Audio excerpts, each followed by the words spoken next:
Saudara-saudara hadirin yang berbahagia, manusia ini hidup dalam 3 dimensi waktu: masa lalu, masa sekarang, dan masa yang akan datang.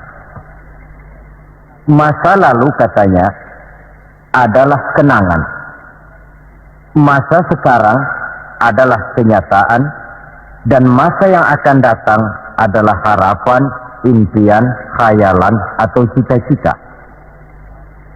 Orang yang baik sesungguhnya adalah orang yang pandai mengambil pelajaran dari masa lalu untuk dapat menentukan sikap pada hari ini dan sekaligus merencanakan hari yang akan datang. Sehingga hari ini harus lebih baik daripada kemarin, dan besok harus lebih baik daripada hari sekarang ini. Dalam konteksnya dengan itulah kita pada pertemuan kali ini akan membicarakan tentang hikmah Isra dan Mi'raj. Satu peristiwa masa lampau yang tetap tidak kehilangan relevansinya untuk kita jadikan pelajaran bagi kita yang hidup di penghujung abad ke-20 ini. Kalau kita perhatikan, hampir setiap bulan dalam Islam ini mempunyai nilai-nilai sejarah. Kalau kita bicara Muharram misalnya, kita diingatkan dengan peristiwa hijrah. Kita bicara Ramadan, diingatkan dengan peristiwa nuzulul Quran. Kita bicara bulan Zulhijjah, diingatkan dengan peristiwa kurban. Kita bicara bulan Syawal, diingatkan dengan Idul Fitri. Kita bicara bulan Rabiul Awal, diingatkan dengan Maulid Nabi. Dan kalau kita bicara bulan Rajab, kita diingatkan kepada peristiwa Isra dan Mi'raj. Sebagai yang kita maklum, Quran itu memang bukan kitab sejarah. Tetapi Al-Quran banyak menceritakan peristiwa-peristiwa bersejarah. Dan kalau kita perhatikan, gaya bahasa yang digunakan oleh Al-Quran di dalam menceritakan peristiwa-peristiwa bersejarah itu berbeda satu dengan lainnya. Istimewa sekali bahwa untuk menceritakan peristiwa Isra dan Mi'raj, Allah memulai ayatnya dengan menggunakan kalimat tasbih. Seperti yang kita baca dalam surah Bani Israel ayat pertama. Subhanallazi asra bi'abdihi laylan minal masjidil harami ilal masjidil aqsa. Maha suci Allah yang telah menjalankan hambanya pada suatu malam dari Masjidil Haram di Makkah ke Masjidil Aqsa di Palestina. Mari kita coba dekati ayat ini per kalimat untuk memudahkan pengertian kita di dalam memahami peristiwa Isra dan Mi'raj ini. Ayat ini dimulai dengan kalimat Subhanallazi. Dalam ilmu balaghah, kalimat semacam ini disebut dengan kalimat ijaz, yaitu kalimat yang redaksinya ringkas namun isinya padat. Di situ ada kata yang tersirat, yakni lafzul jalalah, sehingga asli kalimatnya Subhanallahillazi, Maha suci Allah. Dan ini disebut dengan kalimat tasbih. Banyak peristiwa-peristiwa bersejarah yang diceritakan dalam Al-Quran, tetapi jarang yang diawali dengan kalimat tasbih. Al-Quran menceritakan bagaimana Allah menciptakan Nabi Adam, tidak dimulai dengan kalimat tasbih. Al-Quran menceritakan bagaimana Fir'aun dan bala tentaranya ditenggelamkan di Lautan Merah. Itu kejadian hebat, tidak dimulai dengan kalimat tasbih.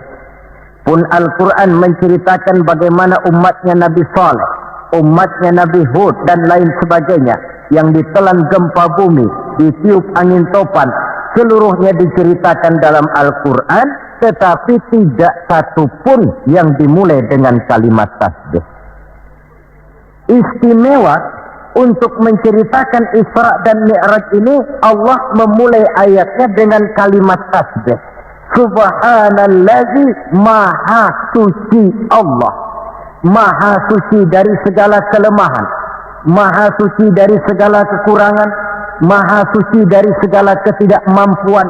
Allah mempertaruhkan kesuciannya untuk menjamin kebenaran peristiwa Isra dan Mi'raj.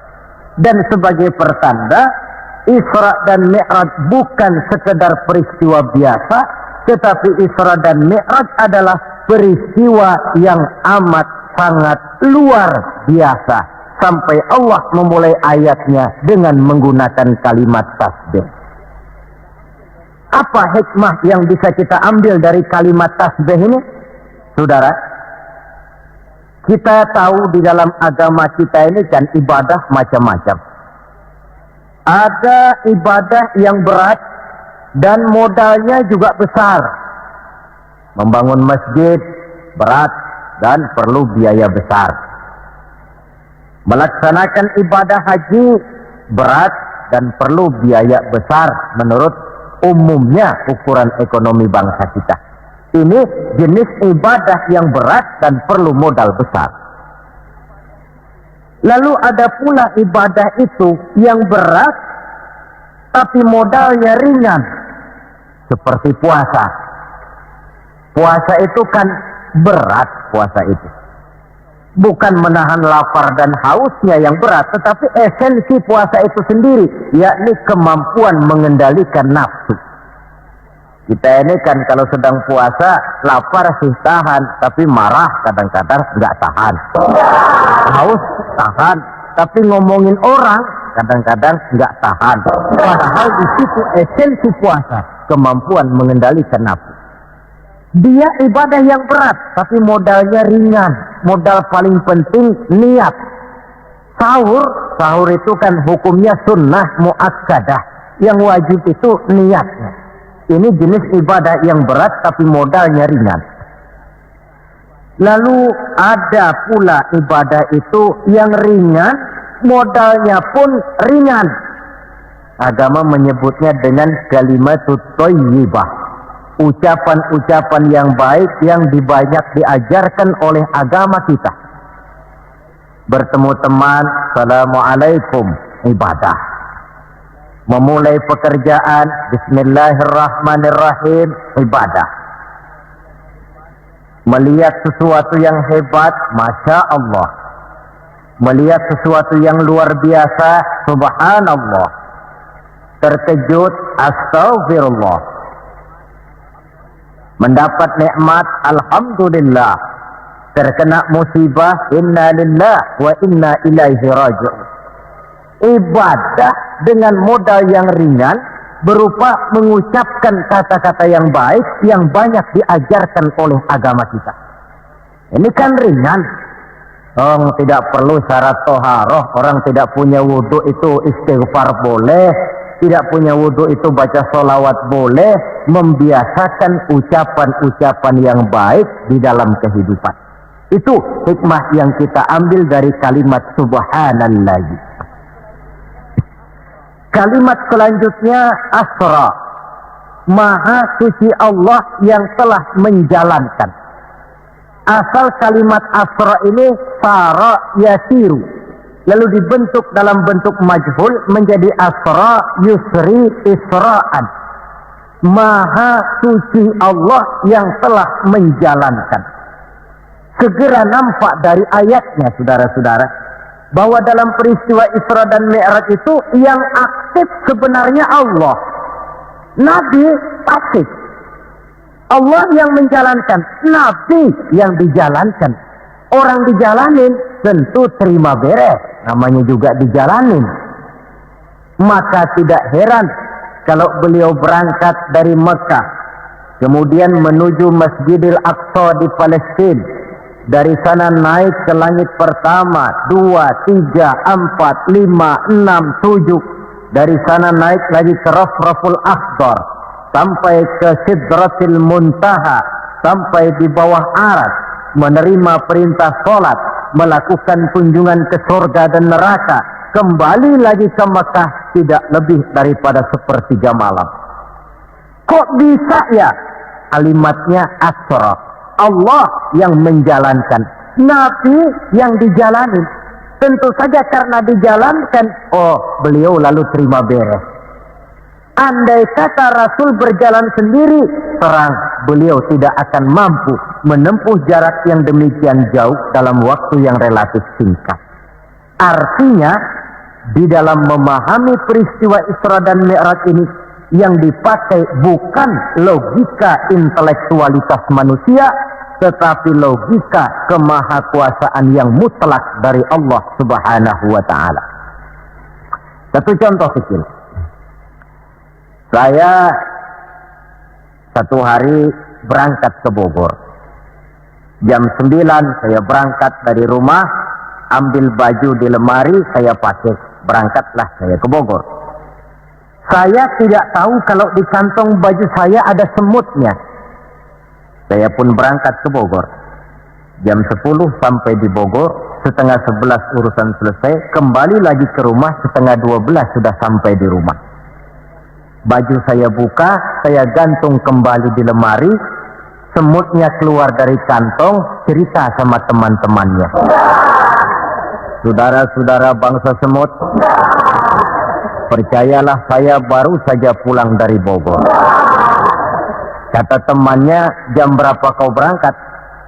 Tadi jam 9. Lalu setengah 12 sudah sampai lagi di sini. Iya. Temannya yang berpikir menurut logika semut, mana mungkin percaya, tentu akan berkata, bagaimana mungkin mut? Badanmu begitu kecil, jalanmu begitu lambat, masa ke Bayoran Bogor jam 9 berangkat, setengah 12 sudah pulang lagi? Temannya tidak tahu, semut bukan jalan sendiri, tapi nyempeng di kantong saya. Dahulunya Abu Jahal, Abu Lahab, dan abu-abu lainnya itu mikirnya pakai logika manusia. Ya jelas toh peristiwa ini tidak akan bisa dicernakkan oleh logika. Karena itu kalau sedikit orang mau merenungi ayatnya, tidak terlalu sulit memahami Isra dan Mi'raj. Dia kehendak Allah, bukan kehendaknya Rasulullah Sallallahu Alaihi Wasallam. Ini kalimat Asra. Kemudian kalimat bi'abdihi, maha suci Allah yang telah menjalankan hambanya. Kenapa kok Allah memakai kalimat tidak langsung? Kan lebih enak saja kalau Allah bilang misalnya, Subhanallazi asra bi Muhammad, maha suci Allah yang telah menjalankan Muhammad. Begitu saja, kenapa sih? Kenapa harus pakai bi'abdihi, maha suci Allah yang telah menjalankan hambanya? Pakai kata-kata hamba. Apa maksudnya?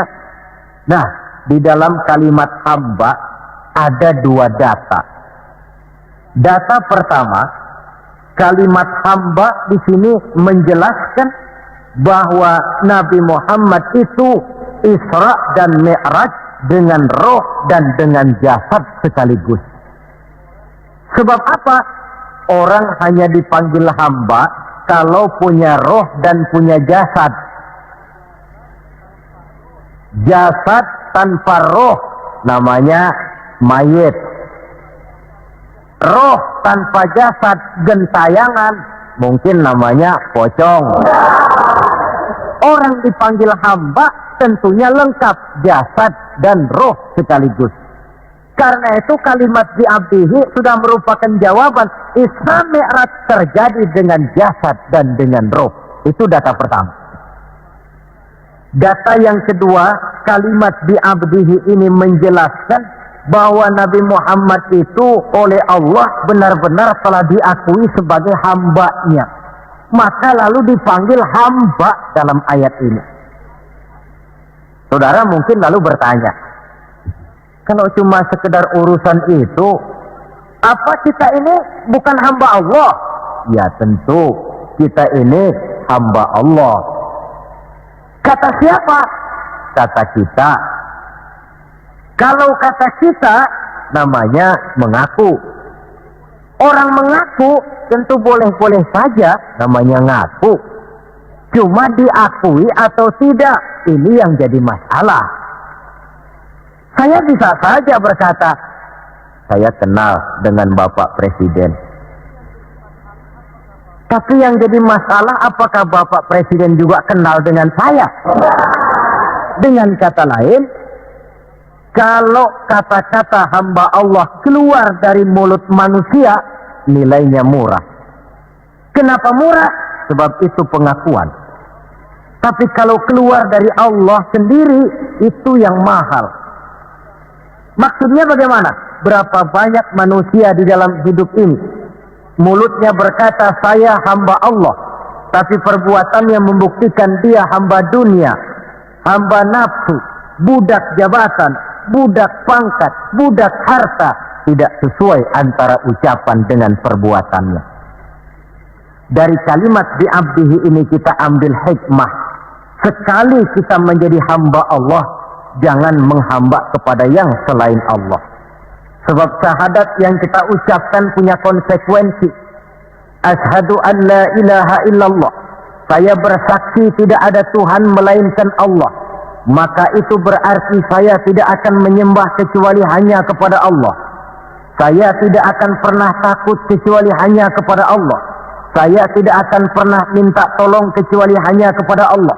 Saya tidak akan menggantungkan hidup kecuali hanya kepada Allah. Saya tidak akan pernah takut kecuali hanya kepada Allah.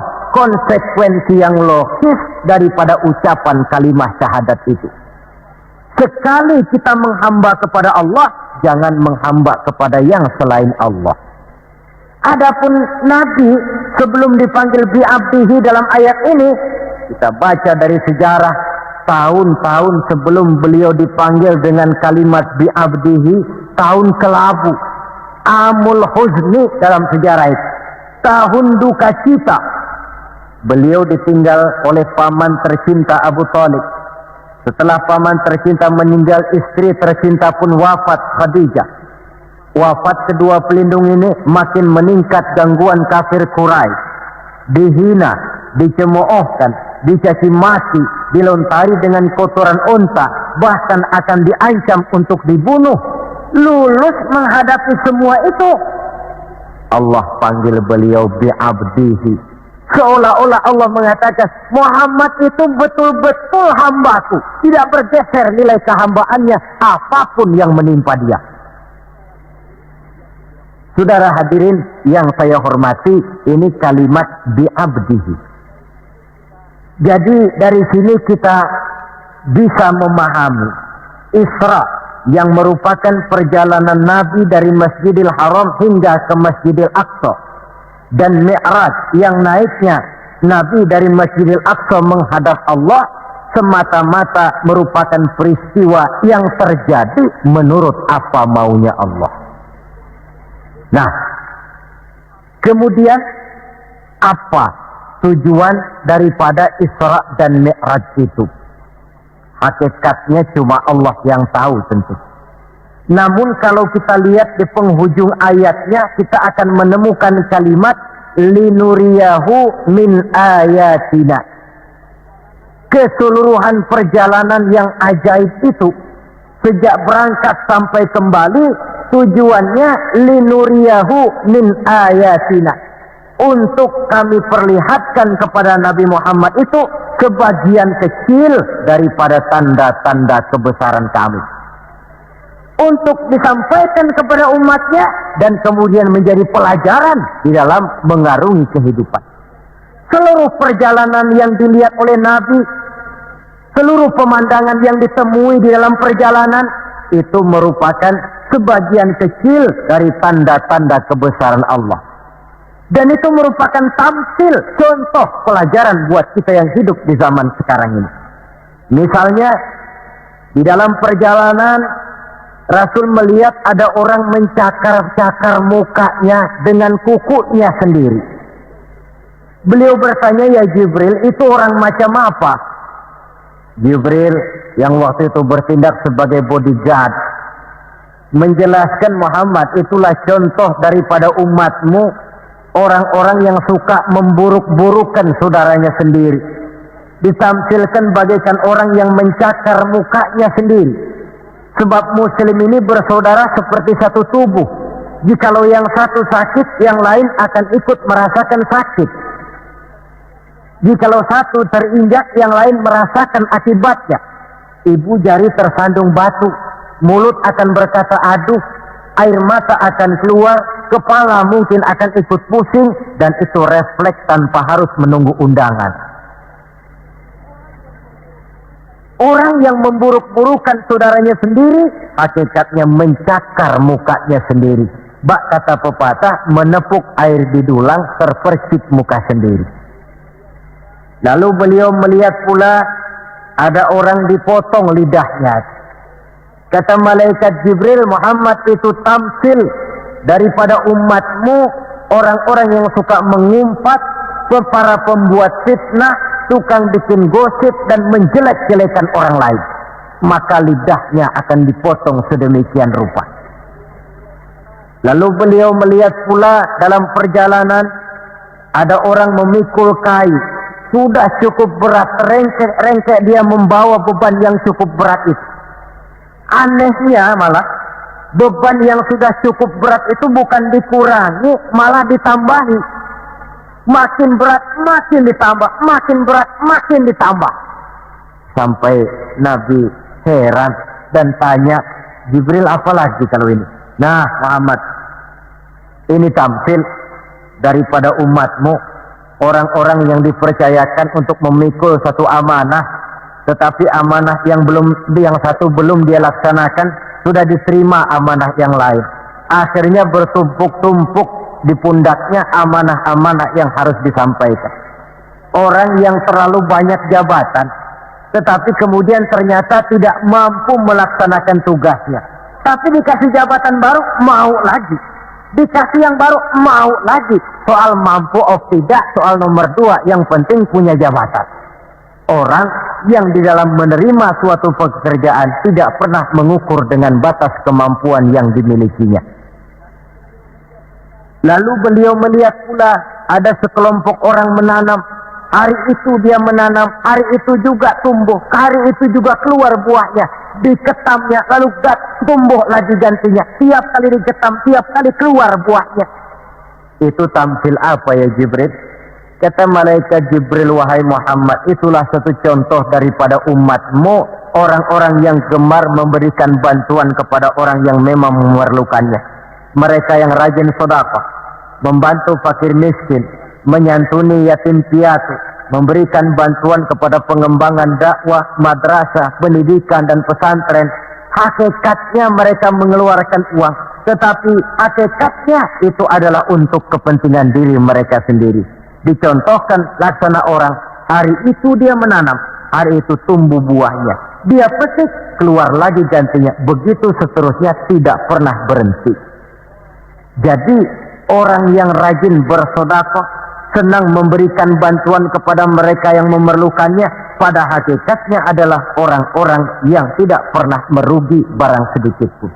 Malah milik kita yang sebenarnya adalah apa yang sudah kita belanjakan di jalan Allah. Uang kita di kantong kita adalah uang kita hari ini. Besok barangkali uangnya sopir taksi. Uang yang ada di dompet, uang kita hari ini. Besok barangkali uangnya tukang rokok. Uang kita yang sebenarnya apa yang sudah kita belanjakan di jalan Allah, baik dalam bentuk zakat, infak, sedekah dan lain sebagainya. Tentu banyak peristiwa yang dilihat oleh Nabi di dalam perjalanan yang seluruhnya merupakan pertanda kebesaran dari Allah Subhanahu wa taala. Nah, saudara, kemudian di antara tujuan Isra dan Mi'raj, di samping memperlihatkan sebagian kecil tanda kebesaran Allah, menerima perintah sholat. Dari segi menerimanya saja, sholat itu sudah istimewa. Coba kita lihat. Allah perintah kita puasa. Cukup turun ayat. Ya ayyuhalladzina amanu kutiba alaikumus siyam. Cukup turun ayat. Allah perintah orang yang mampu untuk melaksanakan ibadah haji. Cukup turun ayat. Allah perintah kita bayar zakat. Cukup turun ayat. Tapi Allah perintah kita sholat. Tidak cukup cuma sekedar turun ayat, nabinya langsung dipanggil. Dari segi ini saja, sholat itu sudah istimewa. Benar kalau Nabi menyatakan, innama masalus sholati fid din kama salir ra'si fil jasad. Kedudukan sholat dalam agama sama dengan kedudukan kepala dalam anggota badan manusia. Kita yakin manusia tidak punya sebelah tangan, mungkin masih bisa hidup. Manusia tidak punya sebelah kaki, barangkali masih bisa hidup. Manusia tidak punya sebelah telinga, masih bisa hidup. Tapi kalau manusia sudah tidak punya kepala, umpama hidup juga, itu barangkali tulen turunannya kuntilanak. Begitulah kita lihat kedudukan sholat ini di dalam agama. Begitu pentingnya sampai untuk menerima perintah sholat, Allah langsung memanggil Nabi kita Muhammad sallallahu alaihi wasallam. Saudara hadirin yang saya hormati, apa sih sebenarnya perlunya kita sholat itu? Tidak untuk menggembirakan Allah. Se-ASEAN orang tidak ada yang sholat, Allah tidak akan pensiun. Jangan lagi kita berpikir, barangkali kalau kita se-Jakarta ini tidak sholat, Allah rugi. Tidak.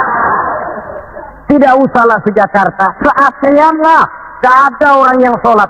Allah tetap Allah. Sebab ia menjadi Allah, tidak ada ketergantungannya kepada manusia.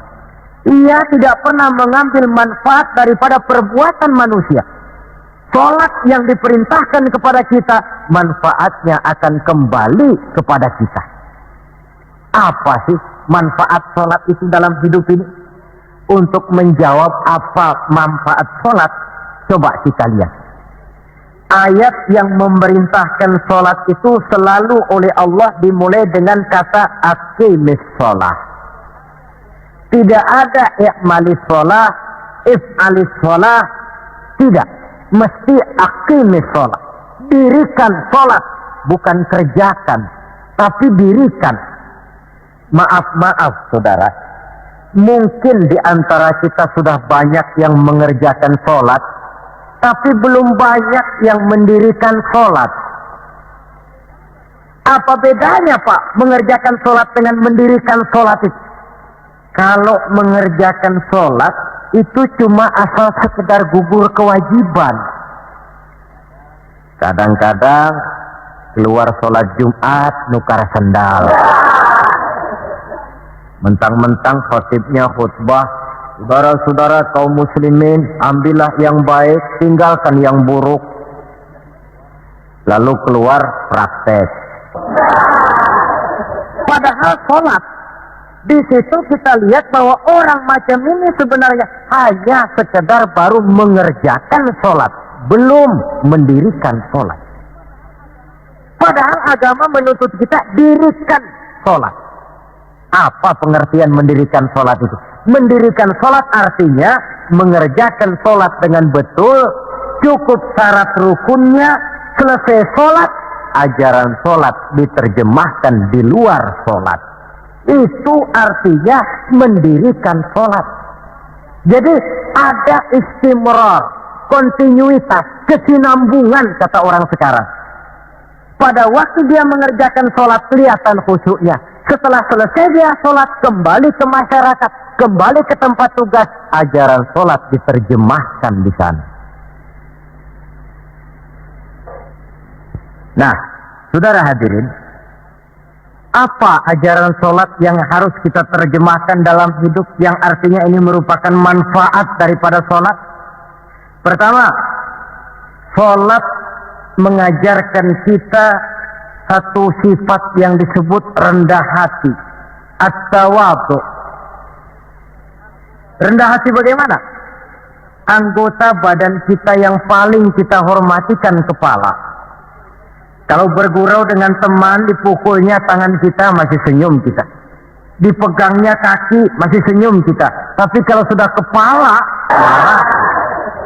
namun kepala yang begini kita hormati, manakala sujud di hadapan Allah, sama rendahnya dengan telapak kaki kita.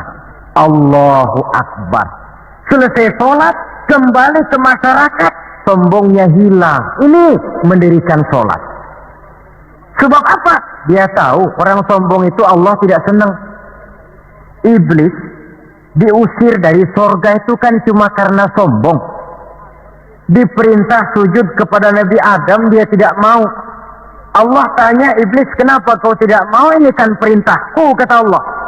Iblis dengan sombongnya menjawab, wahai Allah, saya akan diciptakan dari api, Adam kan dari tanah. Unsur api lebih mulia daripada unsur tanah. Masa saya harus sujud sama Adam yang baru kemarin? Gengsi ah. Kata Allah, kamu sombong iblis. Surga bukan tempat orang sombong. Keluar. Iblis diusir dari surga. Jadi kira-kira sajalah yang sudah di surga itu sombong saja diusir, apalagi kita yang masih di dunia ini. Dalam segala bentuknya, sombong itu Allah tidak senang. Sombong ilmu, Allah tidak senang. Mentang-mentang punya ilmu agama, tepuk-tepuk dada, nih saya satu-satunya ustadz di sini. Semuanya mesti ngaji sama saya ya. Kalau tidak ngaji sama saya, Islamnya kurang tapi sah. Sombong dengan ilmu. Sombong harta, ibu-ibu, Allah juga tidak senang. Sombong pangkat pun demikian juga, yang wajar-wajar sajalah kita dalam hidup. Tawadhu. Yang kedua, sholat mengajarkan kita untuk ikhlas. Berbuat tanpa pamrih. Kalau sudah Allahu Akbar, itu sudah karena Allah. Orang mau puji atau tidak, mau tahu atau tidak, mau dengar atau tidak, yang penting Allah. Tertanam keikhlasan.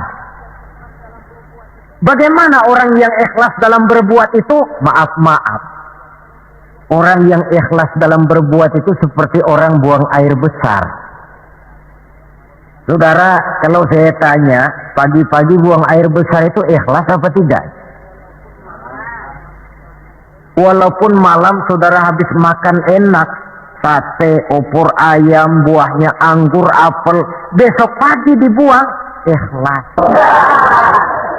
Tidak pernah ditengok-tengokin. Begitu jatuh lalu dilihat, ini jangan-jangan satenya ini, tidak. Sudah jatuh ya sudah, kurelakan di kau pergi. Berbuat tanpa pamrih, yang penting Allah. Ini mendirikan sholat. Yang ketiga, ini saya kira yang banyak dicari orang sekarang. Sholat itu memberikan ketenangan dalam hidup. Ketenangan bagaimana? Kita manusia hidup ini kan punya ambisi dan emosi. Yang orang lain punya, kita kepengen. Yang orang lain bisa, kita kepengen. Itu wajar, namanya manusia mesti punya emosi.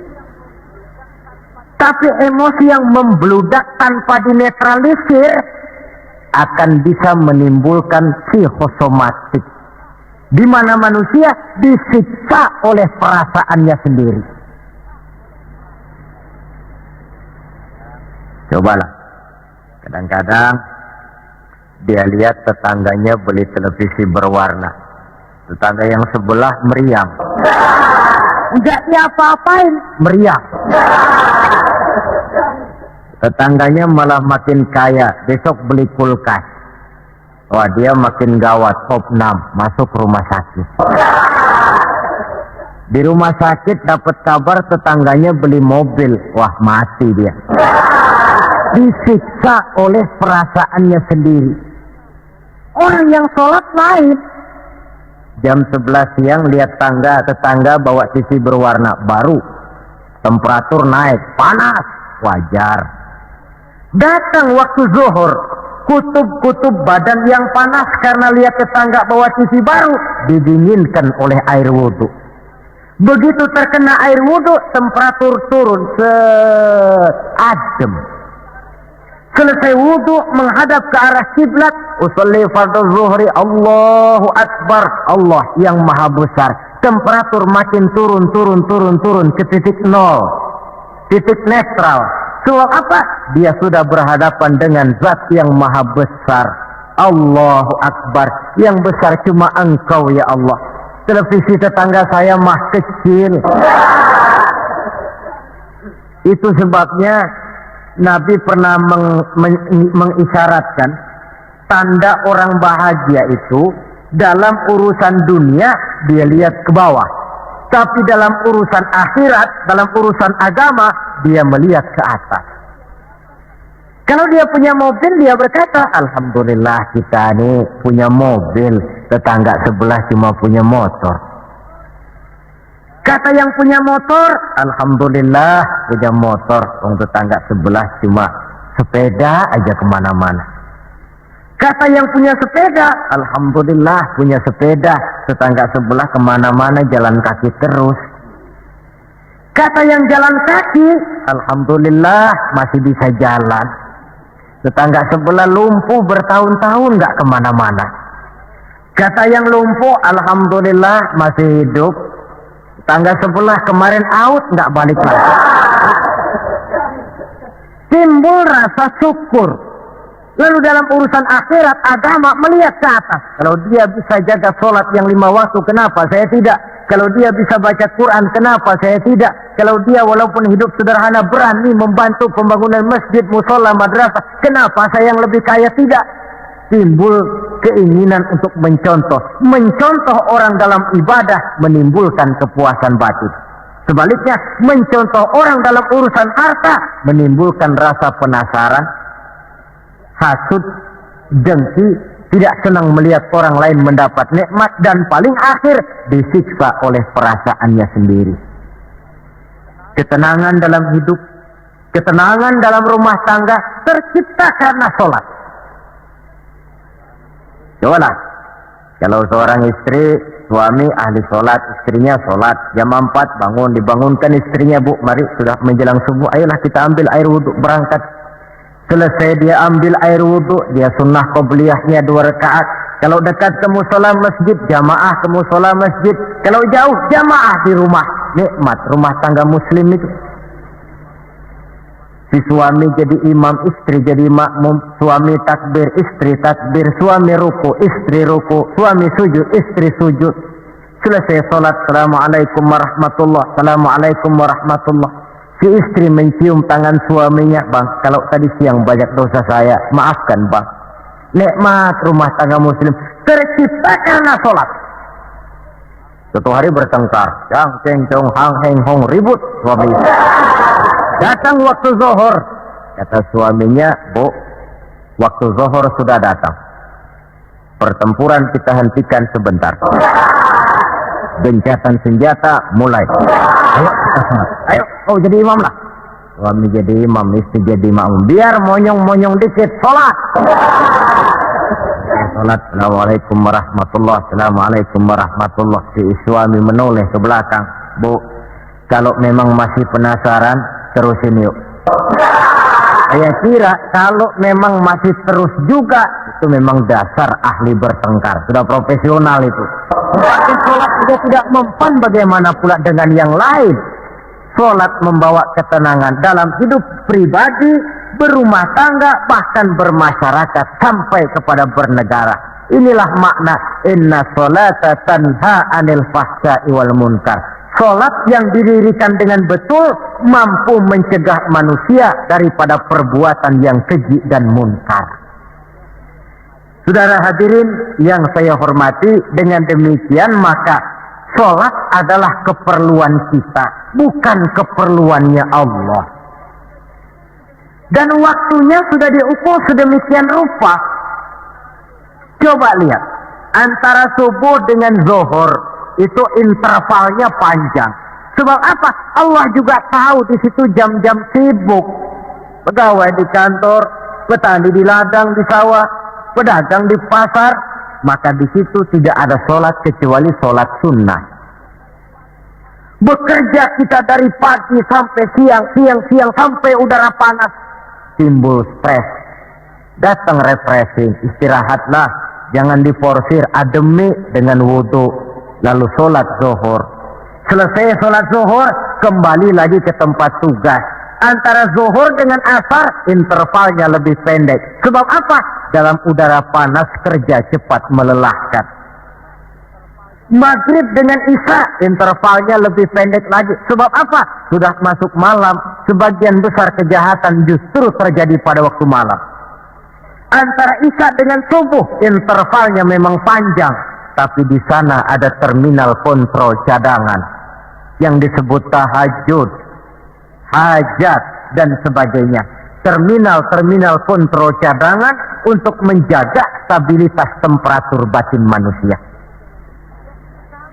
Jadi dengan demikian, kalau diabaikan, kerugian untuk manusia sendiri. Sebab hakikatnya Allah tidak pernah mengambil manfaat daripada amal dan perbuatan manusia itu.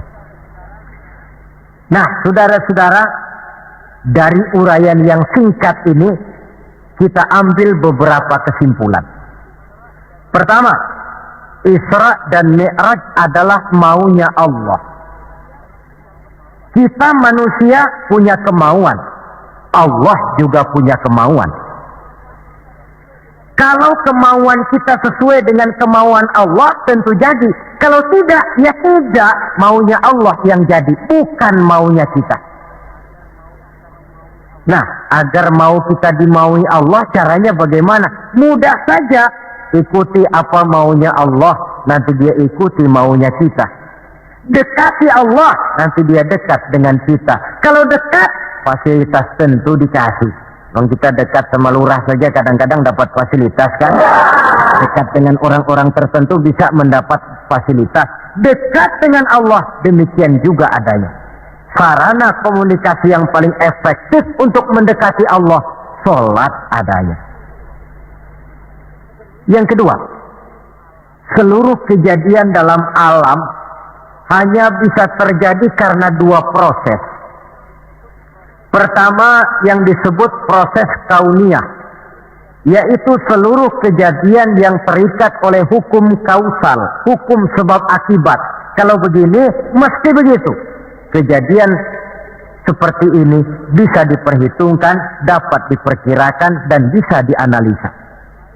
Tapi ada kejadian lain yang disebut proses rabbaniyah. Kejadian yang terjadi menurut apa maunya Allah dan tidak tunduk kepada manusia, kepada hukum kausal. Contoh, kalau ada anak kecil, logika kita akan lalu mikir, ini ada anak kecil, mesti ada bapaknya, mesti ada ibunya. Ibu bapak sebab anak akibat, itu proses kausal. Tapi kalau Allah yang mau, tidak mesti. Nabi Adam, ibu tidak ada, bapak tidak ada, Allah mau, jadi. Tidak bisa diselidiki secara eksakt. Bagaimana ya proses terjadinya Nabi Adam secara antropologi budaya? Buntu. Nabi Isa, ibu ada, bapak tidak ada, Allah mau, jadi. Tidak bisa diselidiki secara medis. Bagaimana ya menurut ilmu kedokteran, kok Siti Maryam bisa hamil padahal dia tidak punya suami? Mukjizat. Maryam hamil tanpa suami, Allah yang mau. Cuma tentu agak kita sesalkan bahwa di zaman sekarang ini rupanya banyak juga perempuan-perempuan tidak mau kalah dengan Siti Maryam ini. Ini barangkali termasuk mukjizat abad 20. Saudara-saudara, otoritas intelektual perlu, tapi tidak bisa mentargetkan. Beberapa tahun yang lalu, Direktorat Vulkanologi itu sibuk mengawasi 2 buah gunung berapi yang dianggap bahaya kelas 1 dan setiap saat bisa meletus. Sore, pagi, siang, malam diawasi. Merapi di Jawa Tengah dan Anak Krakatau di Selat Sunda. Apa yang kemudian terjadi? Yang diawasi tenang-tenang saja. Yang tidak diawasi malah batuk-batuk. Galunggung. Begitu Galunggung meletus, komentar macam-macam. Kata Direktorat Vulkanologi, oh itu kan gejala alamiah. Gejala alamiah. Kata yang seniman, oh itu karena alam sudah bosan bersahabat dengan manusia. Macam-macamlah komentar. Tapi satu hal yang jelas, otoritas intelektual manusia itu harus sadar akan kelemahan keterbatasannya. Janganlah karena terlalu memuja otak sampai kita lupa kepada yang bikin otak. Sebab bagaimanapun jeniusnya otak manusia, yang bikin otak tentu lebih jenius lagi. Kita kagum dengan otak manusia, tapi kadang-kadang kita lupa dengan sang pembuat otak. Isra Mi'raj proses Rabbaniyah. Allah yang mau, bukan Nabi Muhammad yang mau. Api, kalau menurut kita kan api itu panas, membakar. Kalau menurut Allah tidak, api itu netral. Netral bagaimana? Terserah maunya Allah. Kalau dia mau api panas, ya panas. Kalau tidak, ya tidak. Panas dan tidaknya bukan untuk manusia, bukan untuk Allah, tetapi untuk manusia. Maka Nabi Ibrahim pada waktu oleh Raja Namrud dilempar ke kobaran api yang menggunung, seujung rambut pun dia tidak terbakar. Sebab apa? Ketika dia hampir jatuh ke dalam api, Allah berkata kepada api, "Ya naru kuni bardan wa salaman ala Ibrahim." Hai api, dirilah kamu, selamatkan Ibrahim. Api tunduk kepada maunya Allah, seujung rambut pun Nabi Ibrahim tidak terbakar, malah kedinginan di tengah kobaran api. Kasus macam ini tidak bisa diselidiki secara eksakt. Bagaimana kok Nabi Ibrahim itu nggak kebakaran di dalam api? Oh, barangkali baca ayat itu tuh yang tadi itu. Saudara boleh coba. Bacalah, ya narukuni bardan wa salaman alayya. Masuk saudara ke dalam api, insya Allah mateng. Kalau potongan kita, sebab yang kita mau itu belum tentu Allah mau. Kalau yang kita mau Allah mau, tentu jadi. Kalau tidak, tidak. Isra Mi'raj sekali lagi peristiwa Rabbaniyah dan bukan peristiwa kauniyah. Logika dalam memahaminya bukan logika intelektual, tetapi logika kemahakuasaan yang mutlak dari Allah Subhanahu wa ta'ala. Yang ketiga, marilah kita berusaha agar setiap gerak hidup dalam dunia ini bernilai ibadah. Sekurang-kurangnya berupa ucapan-ucapan yang baik. Bukankah yang namanya ibadah itu ya sholat ibadah, puasa ibadah, zakat ibadah, haji ibadah, tapi tidak terbatas kepada hanya sekedar itu. Membangun rumah sakit, membangun sekolah, membangun panti asuhan yatim piatu, itu keseluruhannya merupakan ibadah. Sekurang-kurangnya ibadah dalam bentuk ucapan-ucapan yang baik, yang menyenangkan orang dan berpahala kita mengucapkannya. Ini tidak terlalu sulit dan bisa kita praktekkan di dalam kehidupan sehari-hari. Begitu pentingnya soal ucapan, sampai dalam satu ayat Allah menjelaskan, wa qaulun ma'rufun khairun min shadaqatin yatba'uha adza. Ucapan yang baik itu lebih disukai Allah daripada sedekah tapi menyakitkan hati orang yang menerimanya. Sedekah itu pahalanya besar tentu, tapi kalau menyakitkan hati orang yang menerima, lebih baik ngomong yang enak-enak sajalah. Termasuk ini kalimatut thayyibah, ucapan yang baik. Yang keempat, marilah kita menjaga stabilitas kita sebagai hamba Allah. Miskin hamba Allah, jadi orang kaya tetap hamba Allah.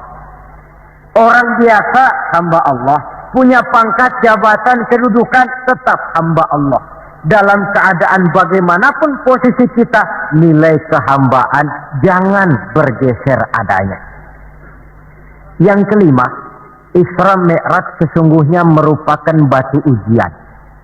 Setelah terjadi peristiwa Isra Mi'raj, kelihatan mana yang loyang, mana yang emas, mana yang batu kerikil, mana yang mutiara dan intan. Setelah terjadi Isra dan Mi'raj, yang beriman makin mantap imannya, yang ragu-ragu makin kembali malah kepada kekafiran, yang memang sudah kafir makin menghebat kekafirannya. Rombongan pertama yang makin mantap imannya diwakili oleh Abu Bakar Siddiq. Sehingga ketika diceritakan orang kepadanya, wahai Abu Bakar, sahabatmu Muhammad itu sudah gila dia. Gila bagaimana? Masa dia cerita katanya tadi malam dia dari Masjidil Aqsa, lalu sekarang sudah ada di Mekah lagi. Betul dia cerita macam itu? Betul. Saudara, kalau memang Muhammad yang cerita macam itu, jangankan cuma sekedar sampai Masjidil Aqsa di Palestina, lebih daripada itu pun kalau dia yang memang betul cerita, saya percaya. Makin mantap. Yang ragu-ragu malah ada yang kembali kepada kekufuran. Yang kafir malah makin menghebat kekafirannya. Maka Isra Mi'raj merupakan ujian bagi umat untuk menyaring, merupakan filter mana umat Nabi yang benar-benar yakin dengan iman, dan mana yang setengah-setengah, dan mana yang murtad, kemudian mana yang ingkar dan kafir. Oleh karena itu, hakikatnya kejadian apapun yang kita alami dalam hidup hendaklah berlaku seperti Nabi Sulaiman alaihi salam. Diberikan beliau kekuasaan, diberikan pengetahuan, diberikan harta yang banyak. Atas semua itu beliau hanya berkata, hadza min fadli rabbi liyabluwani aashkuru am akfur. Semua ini, kekuasaanku, hartaku, ilmu pengetahuan yang diberikan kepadaku, ini cuma sekedar karunia untuk menguji diriku, adakah aku bersyukur karenanya atau malah aku menjadi ingkar karenanya. Maka bersyukurlah kita yang hidup di satu zaman yang jauh dari zamannya Rasulullah. Kita belum pernah berjumpa dengan beliau, belum pernah mendengar suara beliau, tidak melihat gerak langkah di perjalanan beliau. Entah kita beriman dengan peristiwa Isra dan Mi'raj ini. Jauh lebih beruntung daripada orang-orang yang langsung ditongkrongi Nabi. Mereka melihat wajah Nabi, mendengar Nabi membaca wahyu, melihat mukjizat, tetapi mereka tidak juga mau beriman. Nilai-nilai iman ini kalau tidak kita pelihara dan kita syukuri, akan bisa bergeser, ditelan oleh segala macam godaan dan cobaan yang kita hadapi di dalam perjalanan hidup ini.